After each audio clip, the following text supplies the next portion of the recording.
মোবাইলটা আমাদের আখিরি জামানায় ঈমানের পরীক্ষা। মোবাইলটাকে যদি ভালোভাবে ব্যবহার করি, এই মোবাইলে আছে কোরআন মাজিদ, এই মোবাইলে আছে নবীর জীবনী, নামাজ, শিক্ষা, বিভিন্ন সংবাদ, নিউজ, খবর, সারা পৃথিবীতে কি হচ্ছে তথ্য আপনি মোবাইলের মাধ্যমে ভালো বার্তা দিতে পারবেন মানুষের কাছে। মোবাইলটাকে যদি ভালোভাবে ইউটিলাইজ করেন, এই মোবাইলটা আপনাকে টানতে টানতে জান্নাতের দরজায় নিয়ে চলে যাবে। আবার এই মোবাইলে এমন কোনো অশ্লীল নাই, খারাপ কাজ নাই যে মোবাইলে নাই।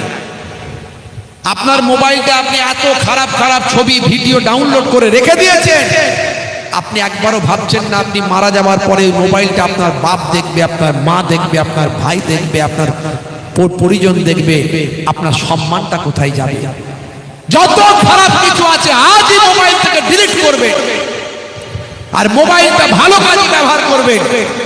মোবাইলটা যদি ভালো কাজে ব্যবহার করতে পারে, মোবাইলটা জান্নাতের দরজায় নিয়ে যাবে টানতে টানতে। আর মোবাইলটা যদি খারাপ কাজে ব্যবহার করেন, ওই মোবাইলটাই আপনাকে, অন্য কোনো খারাপ কাজ করা লাগবে না, ওই মোবাইলটা আপনাকে জাহান্নামের দরজায় পৌঁছে দেবে। ভাইরা আমার, হে মুসলমান, মুসলমানের ছেলে আজকে ফ্রি ফায়ার, পাবজি খেলে। আমি এর আগেও বলেছি, free fire, PUBG online game, হে মুসলমানের ছেলে, তোমার জন্য খেলা হারাম। যদি বলেন কেন হারাম, বলছেন হারাম বললে কোনো এভিডেন্স লাগবে, দলিল লাগবে, প্রমাণ লাগবে। আপনি প্রমাণ দিন। ভাইরা আমার, প্রমাণ আমি আপনাদের মাঝখানে দিচ্ছি। 14.5